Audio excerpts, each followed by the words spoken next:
داستان ایمان فروشوں کی پارٹ 61۔ ونڈسر نے انہیں یاد دلایا خلت اور اس کا یہی ساتھی جاسوسوں کی سراغ رسانی کی ڈیوٹی پر تھے۔ یہ 3 سال پہلے کا واقعہ ہے۔ سوڈانیوں کو شکست تو دی جا چکی تھی، لیکن وہ صلیبیوں کی مدد سے مصر پر حملے کی تیاریوں میں مصروف تھے۔ مصر کے اندر صلیبی جاسوس اور تخریب کار سرگرم تھے۔ ان کی سراغ رسانی کے لیے علی بن سفیان کا جاسوسی کا نظام کام کر رہا تھا۔ سرحدوں پر گشتی دستے بھی تھے۔ مصر کے اپنے جاسوس مسافروں وغیرہ کے بھیس میں سرحدی علاقوں میں گھومتے پھرتے رہتے تھے۔ ایک بار خلت اپنے ساتھی کے ساتھ مصر کے شمال میں گشت پر تھا۔ دونوں اونٹوں پر سوار تھے اور دونوں غریب سے صحرائی مسافروں کے بھیس میں تھے۔ انہیں قافلہ جاتا نظر آیا جس میں بہت سے اونٹ اور چند ایک گھوڑے تھے۔ قافلے والوں میں بوڑھے بھی تھے، جوان بھی تھے، بچے اور عورتیں بھی تھیں۔ خلت اور اس کا ساتھی جاسوس تھے۔ وہ قافلے کو روک کر نہیں دیکھ سکتے تھے۔ انہیں ہدایت یہ تھی کہ آتے جاتے قافلوں کو دیکھیں اور ذرا سا بھی شک ہو تو قریبی سرحدی چوکی کو اطلاع دیں۔ یہ چوکی والوں کا فرض تھا کہ قافلے کو روک کر چھان بین کریں اور سامان کی تلاشی بھی لیں۔ سرحدی دستے فوجی طاقت کے زور پر یہ کام کر سکتے تھے۔ 2 جاسوسوں سے اتنی زیادہ تعداد کا قافلہ نہیں رک سکتا تھا۔ خلت اور اس کے ساتھی نے ہدایت اور ٹریننگ کے مطابق قافلے والوں پر یہی ظاہر کیا کہ وہ مسافر ہیں اور آگے جا رہے ہیں۔ اس زمانے میں یہی طریقہ تھا کہ مسافر ایک ساتھ چلا کرتے تھے، کیونکہ سفر بہت طویل اور لوٹ مار کا خطرہ زیادہ تھا۔ قافلے والوں نے ان دونوں کو اپنے ساتھ ملا لیا۔ ان دونوں نے گپ شپ کے انداز سے معلوم کرنا شروع کر دیا کہ قافلہ کہاں سے آیا ہے اور کہاں جا رہا ہے۔ انہیں معلوم تھا کہ اگلی سرحدی چوکی کہاں ہے، مگر انہوں نے دیکھا کہ قافلہ ایسی سمت جا رہا تھا جس طرف کوئی چوکی نہیں تھی۔ وہ علاقہ ہی ایسا تھا کہ گشتی پہرے اور چوکی سے بچ کر نکلا جا سکتا تھا۔ اونٹوں پر جو سامان لدا ہوا تھا وہ بھی مسکوک سا معلوم ہوتا تھا۔ پتہ نہیں چلتا تھا کہ ان بڑے بڑے مٹکوں اور لپٹے ہوئے خیموں وغیرہ میں کیا ہے۔ بہرحال سامان معمولی نہیں تھا۔ خلت اور اس کے ساتھی صحرائی خانہ بدوشوں کے انداز سے معلوم کرنے کی کوشش کر رہے تھے۔ قافلے میں 4 جوان لڑکیاں بھی تھیں۔ ان کے لباس تو خانہ بدوشوں بلکہ بدوؤں کی طرح تھے۔ ان کے بالوں کا انداز بھی بتاتا تھا کہ تہذیب و تمدن سے دور رہنے والی لڑکیاں ہیں۔ لیکن ان کے چہروں اور آنکھوں کے رنگ اور خد و خال کی دلکشی بتا رہی تھی کہ معاملہ کچھ اور ہے اور یہ بہروپ ہے۔ قافلے میں ایک بوڑھا آدمی تھا۔ اس کا رنگ گورا تھا اور چہرے پر جھریاں، مگر اس کے دانت بتاتے تھے کہ اس کی عمر اتنی زیادہ نہیں جتنی چہرہ بتا رہا تھا۔ اس بوڑھے نے خلت اور اس کے ساتھی کو اپنے ساتھ کر لیا اور بڑے پیارے انداز سے ان سے پوچھنے لگا کہ وہ کہاں سے آئے ہیں اور کہاں جا رہے ہیں۔ خلت اپنے متعلق غلط باتیں بتاتا رہا اور اس سے معلوم کرنے کی کوشش کرتا رہا کہ قافلہ کہاں سے آیا ہے اور کہاں جا رہا ہے اور سامان کیا ہے۔ وہ بوڑھا اتنی اچھی باتیں کرتا تھا کہ خلت اور اس کا ساتھی اس کی باتوں میں الجھ گئے۔ چلتے چلتے شام ہو گئی، پھر رات گہری ہو گئی اور قافلہ چلتا رہا۔ خلت نے قافلے کا رخ بدلنے کے لیے بوڑھے سے کہا کہ فلاں طرف سے چلیں تو منزل قریب آ جائے گی۔ اس کا مقصد یہ تھا کہ قافلے کو چوکی کے قریب سے گزارا جائے۔ صاف پتہ چل رہا تھا کہ قافلہ چوکی سے بچنے کی کوشش کر رہا ہے۔ سکوک پختہ ہوتے ہوتے گئے، کچھ اور آگے گئے تو پڑاؤ کرنے کے لیے نہایت موزوں جگہ آ گئی۔ قافلہ رک گیا اور پڑاؤ کر لیا گیا۔ خلت اور اس کا ساتھی جا الگ ہٹ کر بیٹھے اور سوچنے لگے کہ سب سو جائیں تو سامان کی تلاشی لیں یا ان دونوں میں سے ایک خاموشی سے نکل جائے اور کسی قریبی سرحدی چوکی کو اطلاع کر دے تاکہ قافلے پر چھاپا مارا جائے۔ مگر خطرہ یہ تھا کہ قافلے والوں کو شک ہو جائے گا اور پیچھے رہنے والے اکیلے جاسوس کو قتل کر کے یا اغوا کر کے تیز رفتاری سے غائب ہو جائیں گے۔ انہوں نے سونے کی نہیں بلکہ جاگتے رہنے کی کوشش کی۔ قافلے والے کھا پی کر سو گئے۔ اتنے میں 2 لڑکیاں جو قافلے کے ساتھ تھیں اس طرف ان کے پاس آئیں جیسے چوری چھپے آئی ہوں۔ وہ اس علاقے کی صحرائی زبان بول رہی تھیں۔ انہوں نے خلت اور اس کے ساتھی سے کہا کہ انہیں راز کی ایک بات بتاتے ہیں تو کیا وہ ان کی مدد کریں گے؟ راز ایک ایسا لفظ تھا جس نے صلاح الدین ایوبی کے ان دونوں جاسوسوں کو چونکا دیا۔ وہ راز حاصل کرنے کے لیے ہی ریگزاروں میں مارے مارے پھر رہے تھے اور اس قافلے کے ساتھ وہ راز کی خاطر ہی چلے تھے۔ انہوں نے بتایا کہ قافلہ بردہ فروش ہے اور یہ چاروں لڑکیاں اغوا کر کے لائی جا رہی ہیں۔ انہیں معلوم نہیں تھا کہ انہیں کہاں لے جایا جا رہا ہے۔ لڑکیوں نے بتایا کہ وہ مسلمان ہیں اور ان لوگوں سے آزاد ہونا چاہتی ہیں۔ باتوں باتوں میں ایک لڑکی خلت کو الگ لے گئی۔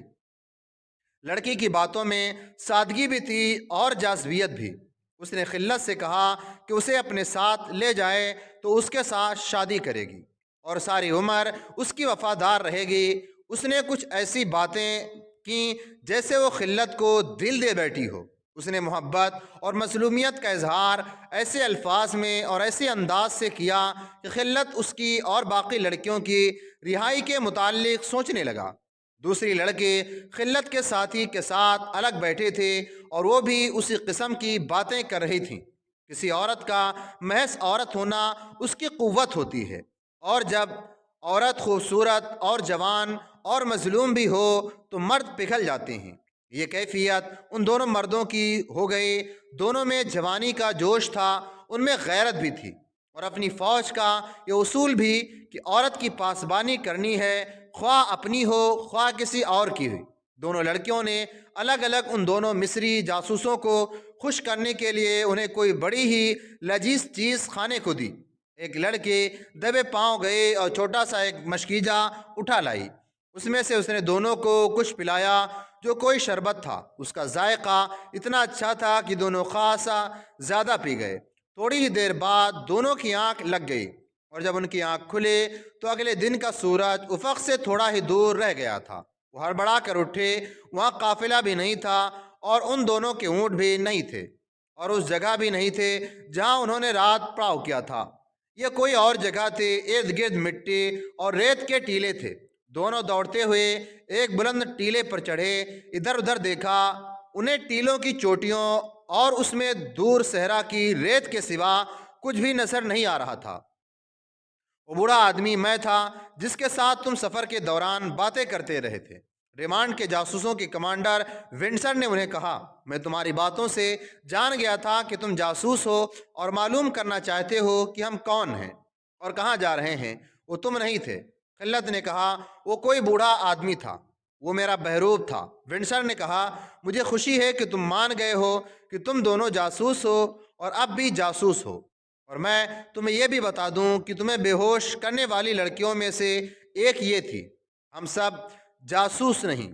خلت نے کہا، ہم خلیفہ کے وفادار ہیں، تم بکواس کرتے ہو۔ ونسر نے کہا، علی بن سفیان کی میں نے ہمیشہ تعریف کی ہے، مگر تمہاری تربیت مکمل نہیں۔ تم نے ابھی تک اپنے آپ کو چھپانا اور اپنا حلیہ بدلنا نہیں سیکھا۔ ونسر نے انہیں بتایا کہ وہ جنگی سامان اور بہت سی رقم سوڈان لے جا رہے تھے۔ قافلے میں جو افراد سرائی لباس میں تھے وہ فوجی مشیر تھے، وہ سب صلیبی تھے اور سوڈان جا رہے تھے۔ انہوں نے ہی سوڈانی فوج تیار کی تھی اور صلاح الدین ایوبی کے بھائی تقی الدین کو ایسی بری شکست دی تھی کہ وہ اپنی آدھی فوج وہیں چھوڑ آیا تھا۔ اگر صلاح الدین ایوبی عقل استعمال نہ کرتا تو تقی الدین باقی فوج وہاں سے نہیں نکال سکتا تھا۔ ان لڑکیوں نے بھی تمہاری شکست میں بہت کام کیا تھا۔ ونسر نے انہیں بتایا کہ ان کی ملاقات جب مصر کے شمال میں ہوئی تھی تو رات پڑاؤ کے دوران ان میں سے کوئی بھی نہیں سویا تھا، اور ان دونوں لڑکیوں کو اسی مقصد کے لیے خلت اور اس کے ساتھی کے پاس بھیجا گیا تھا کہ انہیں باتوں میں الجھا کر بے ہوش کر دیں۔ ان کی ترکیب کامیاب رہی۔ ان کے بے ہوش ہوتے ہی قافلہ روانہ ہو گیا۔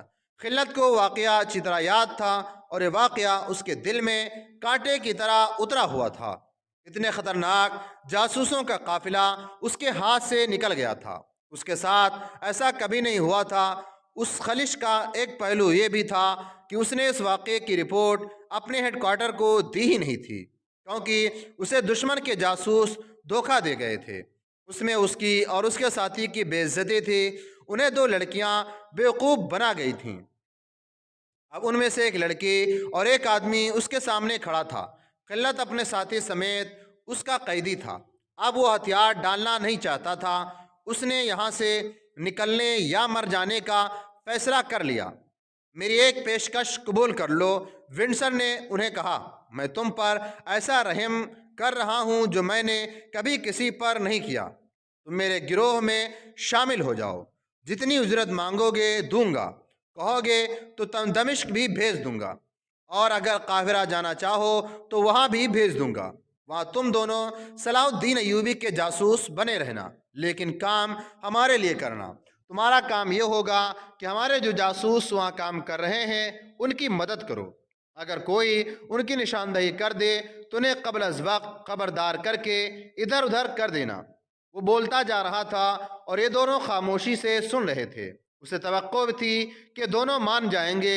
اس نے کہا، یہ پیشکش قبول کرنے سے پہلے میری یہ شرط ہے کہ یہاں تمہارے جتنے جاسوس ہیں وہ پکڑوا دو۔ یہ بات بتا دو کہ وہ کہاں کہاں ہیں۔ ہمیں تمہاری پیشکش کے ساتھ کوئی دلچسپی نہیں۔ خلت نے کہا، ہمیں یہ بھی معلوم نہیں کہ یہاں کوئی جاسوس ہے یا نہیں۔ تمہیں شاید معلوم نہیں کہ تمہارے جسموں کو کیا حالت بنا دوں گا۔ ونڈسر نے کہا، اگر تمہارا یہ توقع ہے کہ تمہیں فوراً قتل کر دیا جائے گا تو تمہاری یہ توقع پوری نہیں ہوگی۔ میں تمہیں جس تنور میں پھینکوں گا اس میں اتنی جلدی نجات نہیں پا سکو گے۔ اس نے مسکرا کر کہا، کیا تم مجھ سے منوا لو گے کہ تم جاسوس نہیں؟ کیا میں ابھی شک میں ہوں؟ تم میں اتنی عقل نہیں کہ مجھے دھوکہ دے سکو۔ تم میں اتنی عقل ہوتی تو اس لڑکی کے ہاتھوں بیوقوف نہ بنتے۔ اس نے تمہیں اپنی جوانی اور خوبصورتی کے جال میں پھانس لیا تھا۔ سنو اے صلیبی دوست، خلت کھری کھری باتوں پر آ گیا، بولا، ہم دونوں جاسوس ہیں، مگر یہ جھوٹ ہے کہ میرا ایک رفیق لڑکیوں کے حسن کے فریب میں آ گیا تھا۔ میں پتھر ہوں لیکن مجھ میں ایک کمزوری ہے۔ بہت عرصہ گزرا، 15-16 سال کی عمر کی ایک لڑکی میرے سامنے فروخت ہو گئی تھی۔ میں نے اسے بچانے کی کوشش میں ایک آدمی کی تلوار چھین لی تھی اور ایک کو زخمی بھی کر دیا تھا۔ وہ 3 تھے اور میں اکیلا۔ انہوں نے مجھے گرا لیا۔ اگر میں بے ہوش نہ ہو جاتا تو اس لڑکی کو بچا لیتا۔ اسے لے گئے اور مجھے لوگ بے ہوشی کی حالت میں اٹھا کر گھر لے گئے۔ تم کہاں کے رہنے والے ہو؟ ونڈسر نے پوچھا۔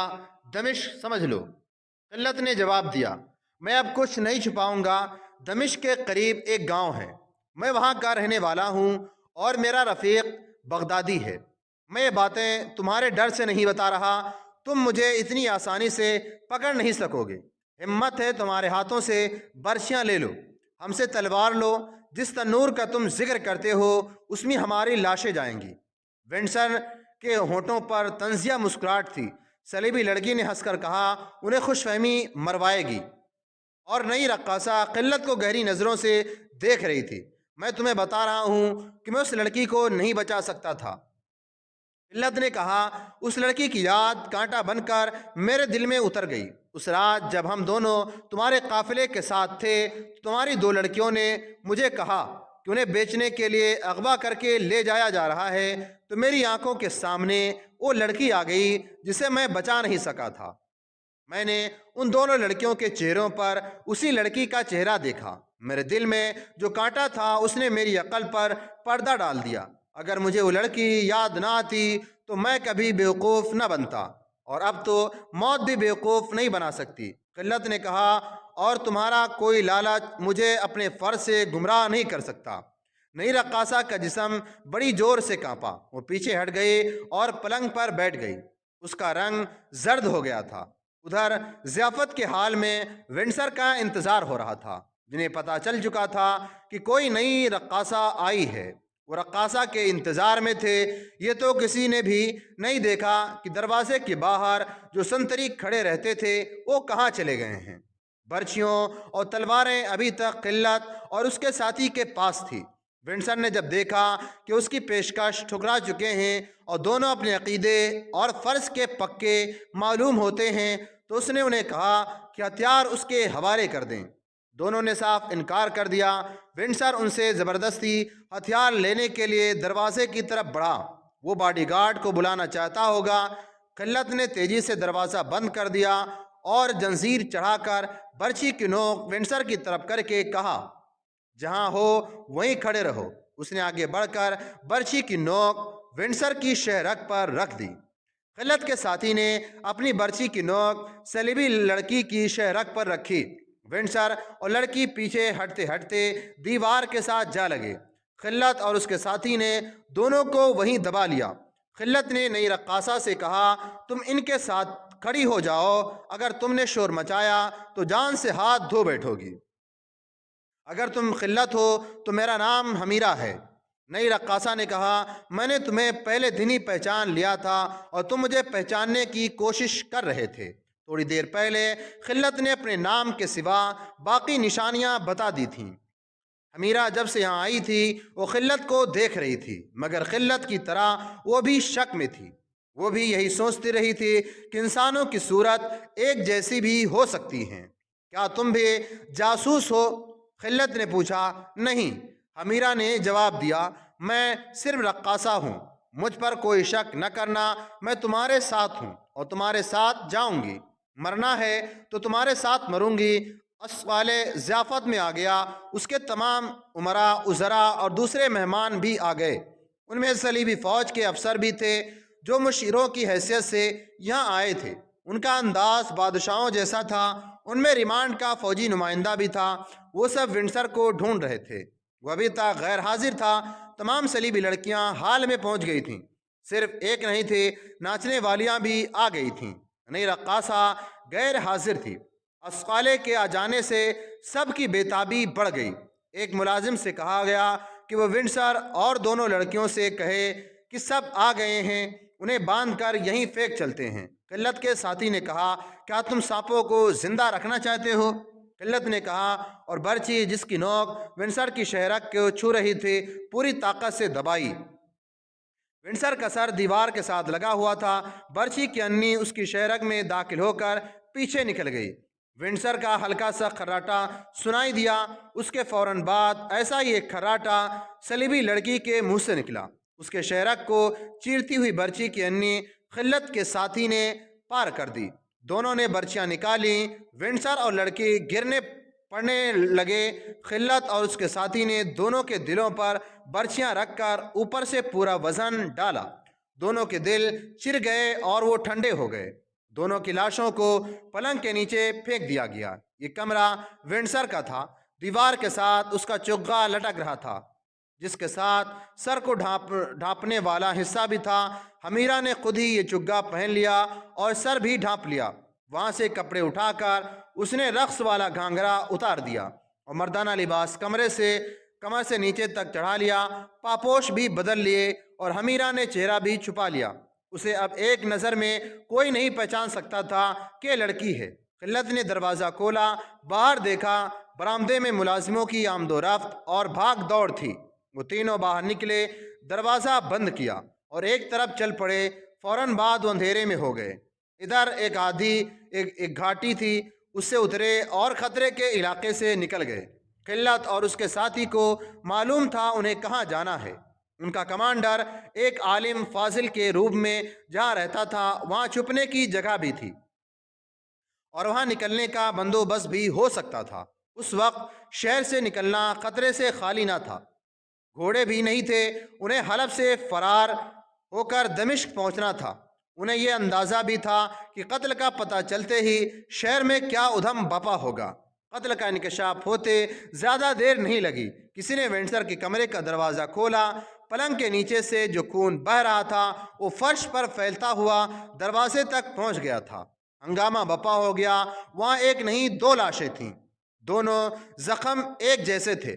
فوری طور پر پہرے داروں کا خیال آیا، ان کی موجودگی میں بیک وقت دو قتل کون کر سکتا تھا؟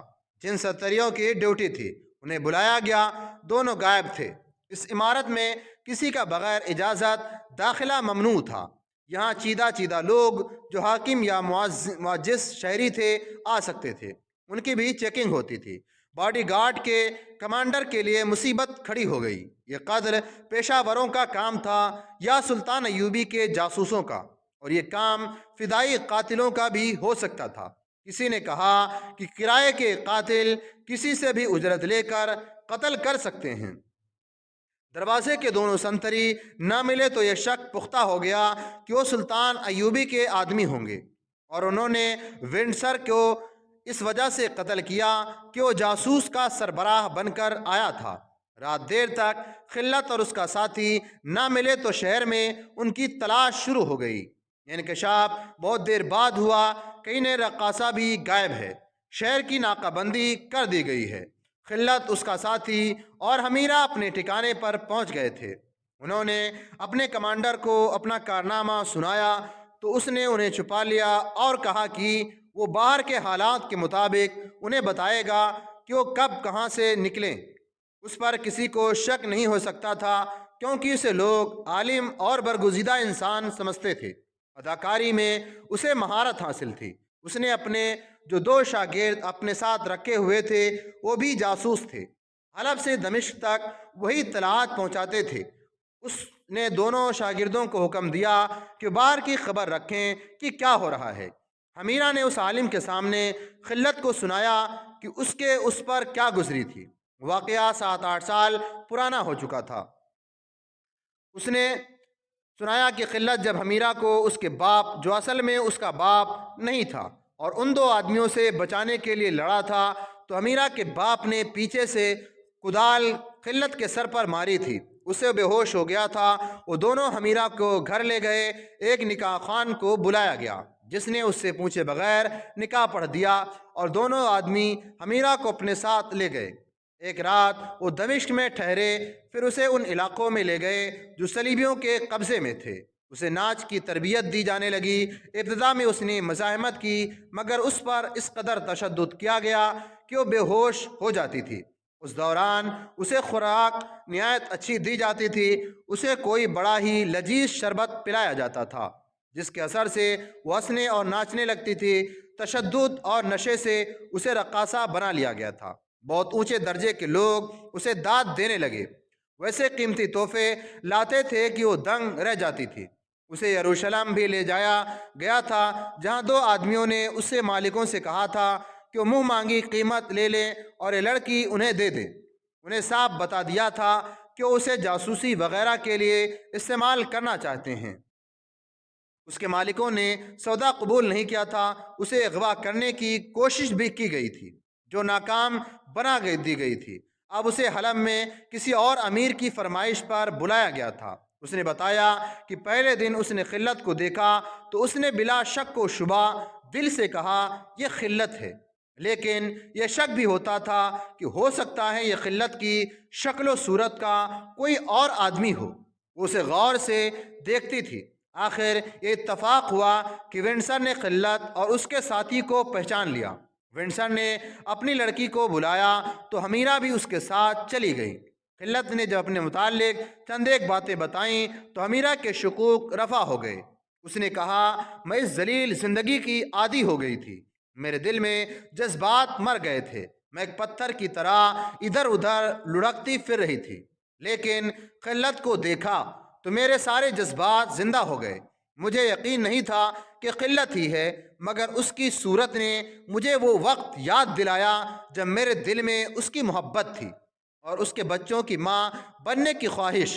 میں نے فیصلہ کر لیا تھا کہ کسی وقت اس سے پوچھوں گی کہ تم خلت ہو۔ اگر یہ خلت نکلا تو اسے کہوں گی کہ آؤ بھاگ چلیں اور سیرا کی خانہ بدوش کی طرح زندگی بسر کریں۔ اسے خلت تو مل گیا اور اس کے ساتھ بھاگ بھی آئی، لیکن حلب سے بچ کر نکلنا ایک مسئلہ تھا۔ خلیفہ کی ضیافت اور رقص کی محفل ویران ہو چکی تھی۔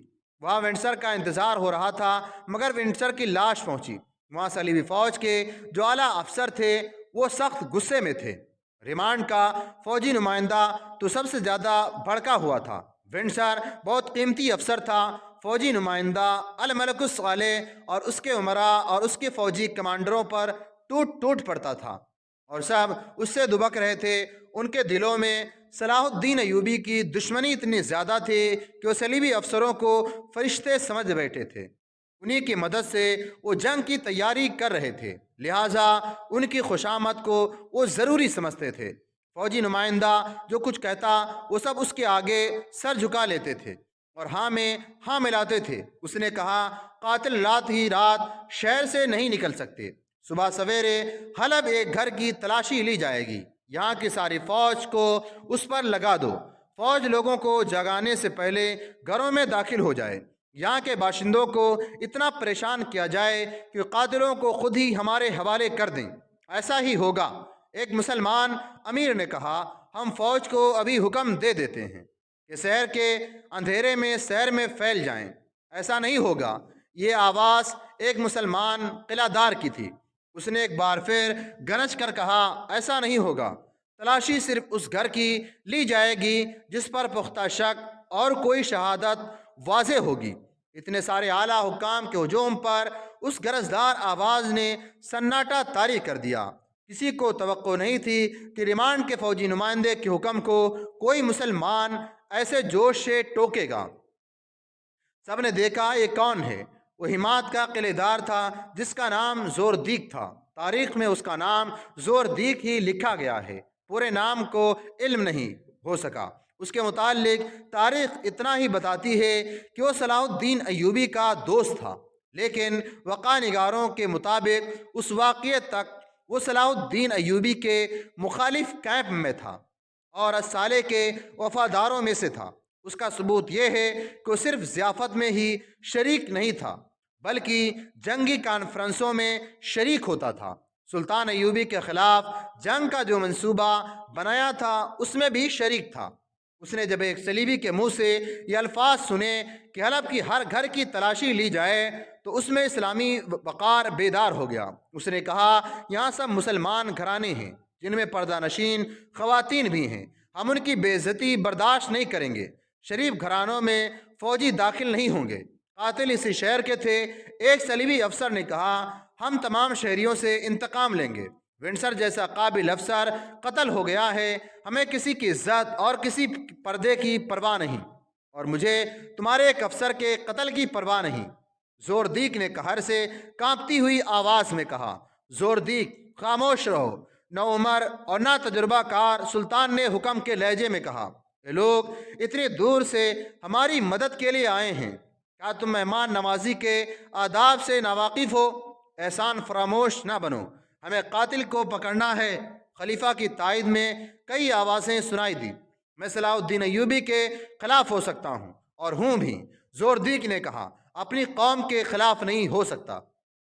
محترم سلطان، اگر آپ نے شہریوں کو پریشان کیا تو سب آپ کے خلاف ہو جائیں گے۔ آپ صلاح الدین ایوبی کے خلاف جو محاذ بنا رہے ہیں وہ کمزور ہو جائے گا۔ ہم نے قوم کی کبھی پرواہ نہیں کی۔ ریمانڈ کے فوجی نمائندے نے کہا ہم قاتلوں کو ڈھونڈیں گے، وہ کسی گھر میں ہی ہوں گے، ہم انہیں باہر نکال لیں گے۔ یہ کل صلاح الدین ایوبی نے کرایا ہے۔ میرے دوست زوردیک نے کہا تمہارے ایک افسر کا قتل کوئی بڑی بات نہیں، تم صلاح الدین ایوبی کو قتل کرانے کی کتنی بار کوشش کر چکے ہو، یہ الگ بات ہے کہ تم اسے قتل نہیں کر سکے۔ میں نہیں کہوں گا کہ تم نے کوئی جرم کیا تھا۔ دشمن ایک دوسرے کو ہر جائز ناجائز طریقے سے مارنے اور مروانے کی کوشش کرتے ہیں۔ اگر تمہارے ونڈسر کو ایوبی نے قتل کرایا ہے تو فرق صرف یہ پڑا ہے کہ تم اسے قتل کرانے میں کامیاب نہیں ہو سکے اور وہ تمہارے ایک اہم افسر کو قتل کرانے میں کامیاب ہو گیا ہے۔